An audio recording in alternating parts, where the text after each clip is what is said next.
What's up, guys? Mason the Brock Henderson here, and this is Legends of Tomorrow, Season 3, Episode 11. Here I go again. So, this is a really, really good episode. I loved it. It was so much fun. It was really enjoyable to watch. There were so many good moments. Honestly, I'm probably going to forget a lot of my favorite moments, but I do have my top 3 picked out. So, first one has to be the Gideon Gary trash compactor joke. I mean, when you have a character like Gary who just gets shit on so much, it is hysterical whenever even the computer for the time ship is giving him crap, Why'd you put Gary in the trash compactor if, there's no real reason for him to be there? I just thought it'd be funny. That is hysterical. I love the, crap, what was the second one?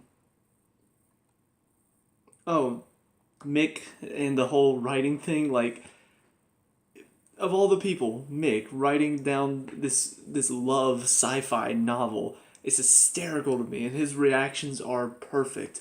And then on top of that, I loved Nate being able to help her in this episode because he's seeing Groundhog Day, and the first interaction with him is the best of the best.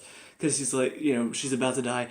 Tell me when you get back. Tell me about Groundhog Day. And so she gets in there. She's like, you told me to tell you about Hedgehog Day. It's just, Hedge. Do you mean Groundhog Day? It's like, yeah, that one. Why would I tell you about a Bill Murray film? I don't know. I'm stuck in some time loop. Oh, just like Groundhog Day. Now I'm up to speed. The interaction is just perfect, and it fits all the characters so well. And honestly, getting to see all these characters and their different things going on in their life, I don't know. I really liked it. It's one of those things where I guess the team has really started to grow on me to the point where I don't mind having an episode where we do get a little bit more depth into their characters. And on top of that, some of it is meaningful towards the team because, Nate and Amaya, even though I don't necessarily care about them hooking up again, it does affect the team because they went and they hooked up away from the rest of the team and nearly screwed up a mission because of it. I mean, that's something to talk about. It may not be the most interesting thing, but it is something to talk about. With Sara, she's dealing with Mallus inside of her, which Ray is dealing with, and then she's also thinking about Ava and just like, what should she do there? It's not necessarily the most interesting thing in the world, but I can see how she needs something to sort of hang on to right now, especially because she's got this demon possibly inside of her. It might be nice to have something to sort of grasp onto to help her regain her humanity in the end. Making his sci-fi story, I don't necessarily know why that's there. I don't know if it's just there for a joke or whatever, but, it's something about Mick. It's something a little bit different we didn't really know about him. It gives him a bit more of a depth, surprisingly enough, that he has this other side of him that's able to write these incredible stories. So, yeah, I don't know. I do like the team, and I do like their different little moments that they have in this episode. But, I mean, the episode in general is very, very good. Because it's all set up as like this whole Groundhog Day thing where the ship's going to explode in an hour, so she has an hour to try to figure out what's going on. It takes her a few tries before she actually gets into the whole trying to figure out what's going on. She tracks down Nate. He knows what's going on, and so she asks him for help. And so they go to each person and try to figure out if they're the ones causing this explosion. And they go through all of it, and none of them seem to be doing it. So it's like, okay, well, it must be a bomb. Well, they finally realize that just a little too late because that's when they find Gary in the trash compactor. Mick smashes this thing that's supposedly a time loop thing, which in the end doesn't even matter because it's not really that. It's all a simulation created by Gideon. But I do like the fact, because whenever they smash that, and he's just like, that was a time loop. I created a time loop for an hour. It kind of hit me. I'm just like, wait a minute. If that's true, then why is Zari the only one in the time loop?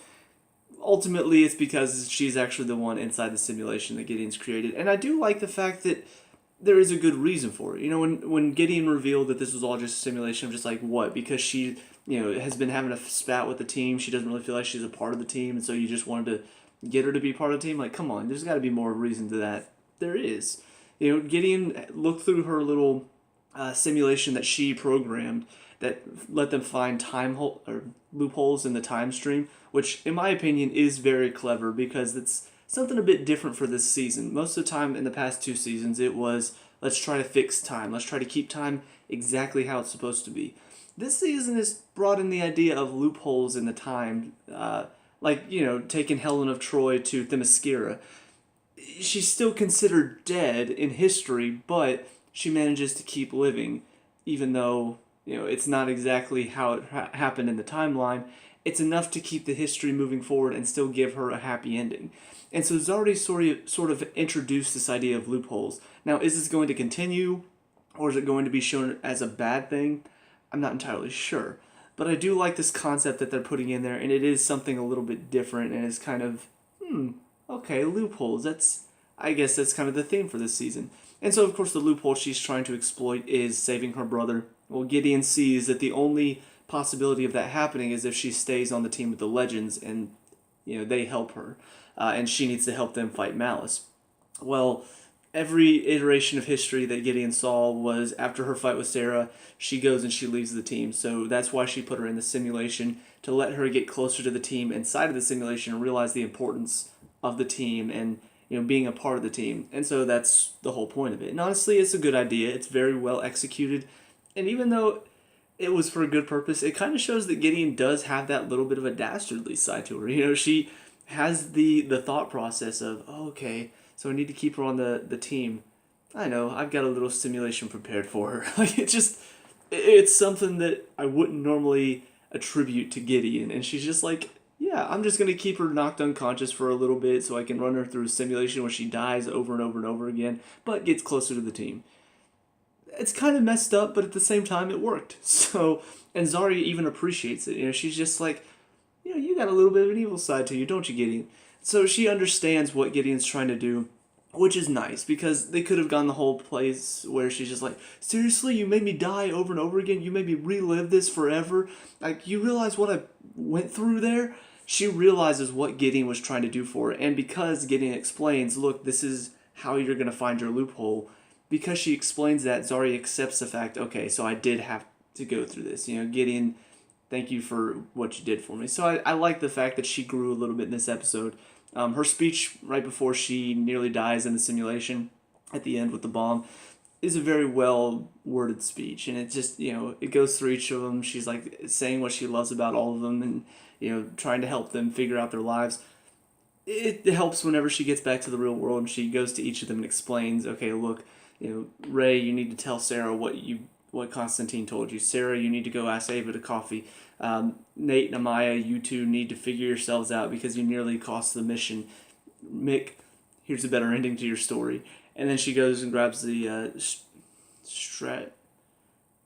Stratus? No. I can't remember what it's called now. It's like that really fancy violin. It starts with an S. And now I don't remember what it's called because I'm not really into violins. But, she saw that on the ship, and there was a moment where she was going like this little funtage, which was another hysterical line where Nate's just like, have you gone through the fun montage? Yeah, thank you for that. That was really funny. It was a little bit of self-awareness there. But we saw that she had picked up the violin and played it in her simulation. And so she's like, I wonder. She picks it up, and sure enough, from the simulation, she learned how to play it. And I'm just like, that's really cool to show how the simulation can play into real life and how it helped her kind of get a grasp on things in real life. So that's pretty much this episode as a whole. There's so many good moments in this simulation part of it that I feel like I could talk about it for another 12 minutes, but I already picked out my best of the best. So if there are any that you enjoyed, just talk about in the comments. But the other thing that happened at the very end of this episode, which kind of plays in, I guess, to the rest of the season, I heard that Wally West was going to be a part of the Legends, and sure enough, he shows up at the end of this episode. Rip Hunter actually goes and finds him in China. He's like, you're a hard man to track down, Mr. West. He's like, well, that's kind of the point. I'm meditating. And he's just like, look, I'm trying to save the universe, and I need your help. And Wally just has this look on his face like, okay. I think it's really going to play into Wally's sense of trying to find himself and trying to find his purpose in the world. And so I'm glad the fact that they are bringing him onto the Legends and giving him a purpose now. Because on The Flash, he just kind of lost his purpose. The Flash came back and he took over as being the superhero, and Wally was just kind of being pushed to the side. So now I'm glad he's starting to find a purpose on a different show. And I really think it could work out too, because now the Legends have a speedster on their team, which is really cool. But yeah, that's about it for this episode overall. I'm can't think of anything else really to talk about. Yeah, so on to the next one. See you there. And now for episode 12, The Curse of the Earth Totem. So this one is kind of I would almost say a two-part episode because one felt very separate from the rest of it. And unfortunately, it's the Ava and what's her name? Sara stuff. I don't know. I hate it whenever a relationship takes time away from the rest of the plot. And on top of that, the story they're doing with them right now is so stuff I've seen many times before. You know, two people with very not ordinary lives trying to live an ordinary life, trying to hang out and just, let's just do dinner, let's just do something simple. And then something interrupts. It's like, oh, we can't because we're not ordinary. And then they realize at the end of it, I don't want you to be normal. I want you to, I want you to be how you are. And it's just like, I've seen this done before. I've seen this done before. Now they're just doing it with two new characters. Honestly, it kind of just, it makes me feel like Ava is only there just to give somebody for Sara to hook up with. And it takes away a lot of what could have been something interesting between these two. You could have done something so much different with them. But instead you're just turning it into every other, hey, let's try to be normal. Oh, we're not normal. Oh, well, I don't want you to be normal. Oh, okay, well, then we're good. It takes time away from the rest of the episode. I don't like that. I don't like it whenever a relationship takes time away from the episode. So getting really frustrated with that. Hopefully this is the last time they do that. Maybe it from now on it'll just be they have a couple moments together, but the main focus is back to what the main focus should be. Aside from that, though, the rest of the episode is pretty interesting because we are getting further into the story of these totems that apparently Mallus is trying to collect because, like I said before, I'm pretty sure it's probably the only thing that's going to be able to stop him in the end. But the Earth Totem is the next one they find. Apparently Blackbeard finds it and then gives it to Annie, which I want to say he named a ship after Annie. I think. I played Assassin's Creed Black Flag, so Blackbeard was in that, but I don't really remember a lot about his story, and I don't even know how much of that was historical. I do know a bit about Blackbeard, and I do like the fact that they did sort of play on the fact that he is not as evil and dastardly as the legends make him out to be, because even, a lot of people who know his story, know the story of Edward Teach, know that Blackbeard was kind of a performance that he put on to make people fear him, because he knew that the more people that feared him, the more they were likely to follow him. And so you do kind of wonder what he was like when he wasn't being Blackbeard. And in this one, they make him just a straight up coward. Annie puts on the necklace and she starts like being pulled under, and he just like, oh my gosh, and starts running away scared. Later on, Amaya is trying to get his crew to follow her because they need people to help them out. And he's just like, is this a mutiny? Just walks in all like, can't believe you do that. And then Amaya pulls out a sword. And he's like, and that is why we're going to follow Captain G-Way. It fits perfectly for the tone of this episode, turning him into a bit of a coward. But we see Damien Dark and Nora show up with their own crew, trying to get to the Earth Totem. And on top of that, they managed to steal Amaya's totem in the process. So they've already got two because they've got Kawasa's totem. Pretty sure that one's water. They stole the fire one from Mari's boyfriend, which I guess if you've watched the cartoon series, you know what's going on with that. I haven't, so I have no clue what they're talking about. But apparently, Damien managed to get to it. A funny line because they managed to find the note that he leaves behind, Starry Legends, now I have two. And Zari's just like, well, you gotta admire his penmanship. It is quite beautiful. It's just a random throwaway line, but pretty funny. So they go to get the Earth Totem, which will make 3 for the collection, but then they manage to steal Maya's. Well, they try to get the Earth one, but then she starts to... It's like the dead body of Annie comes back to life and starts attacking them, and is like choking Nora out. Well, then Amaya steps in to sort of talk to her, which gives Damien Dark a chance to, for a distraction, kills Annie again, I guess, and then takes the totem off of her, and then is about to kill Amaya when Nate and Ray show up, and Ray uses his little anti-magic gun that he was talking about he might have to use if Sara ever gets possessed by Mallus. and shoots Nora with it, and so she's dying. And this is where things get pretty interesting. They end up getting the Earth Totem because Damien's just upset about Nora, obviously. His daughter seems to be the only thing that he really does care about. The whole take over the world, take over time, all of that stuff that he's doing. That part of it is, his evil side. But the side of him that's still human, the side of him that still cares about things, it cares about Nora. And that is the one thing that they've kept consistent with him throughout this season. And I think they've done a very good job of that. So whenever she's dying, he just completely forgets about the Earth Totem, just completely forgets about anything else, full focus on Nora. And then whenever Ray comes back, because he feels like, I can save her life, and he can't stand the thought of killing her, he comes back with an antidote for his gun. And he's just like, all right, trade. You give me a Mallus totem, and I'll save her life. And without even hesitation, Damien just throws the totem to the ground. And that really shows just how much he cares about Nora, that he's willing to give up what he's trying to accomplish just to save her life.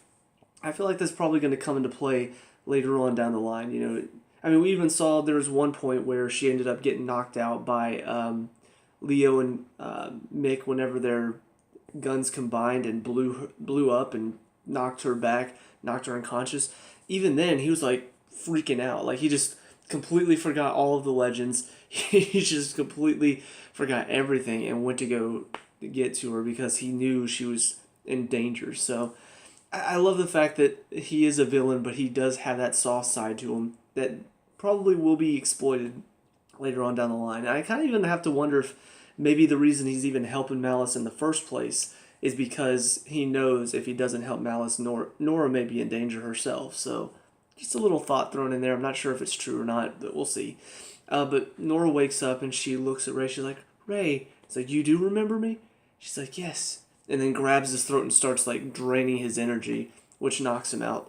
And Damien keeps her from killing him because he says he can be of some use to us. So he's probably now going to use Ray to trade to get the Earth Totem back, if I had to guess. Which Sara probably won't let happen, but at the same time, Ray is a big part of the team, so you do have to wonder what they're willing to give up to save his life. So I'm kind of curious to see where that's going to go from here. I do sort of feel like Ray in this was being a little bit naive, but at the same time, the fact that he was going to use this to get Amaya's totem back, it is pretty smart. I just feel like the fact that he could still see the good side of Nora and could still see that, oh, maybe there's something in her that can be changed. That side of him is still a little bit naive. Don't get me wrong. He does talk to Mick and he's like, you changed. She might be able to. I do get that side of it, but at the same time, I feel like you have to be smarter than that. She's not going to turn against her father when he's right there. It doesn't seem likely. So, but that's pretty much it for this episode. The other side of it is we see Wally and Rip in China, and they're just sort of hanging out, getting drunk, talking about stuff, and Rip tells him, the legends need you, time needs you. So, kind of playing in again to the fact that Wally's going to join the team. Now, will Rip come with him, or will it just be Wally going to the team and being like, hey, I'm going to be a part of the team now, guys. Let me join. I don't know. But I'm curious to see where that's going to go. That's pretty much it for this episode, though. So these 2 episodes, what were your thoughts on it? Let me know. We can talk about it in the comment section below. Also, leave a like and subscribe if you want to see future Legends of Tomorrow reviews, and I'll see you guys in the next one. Peace out.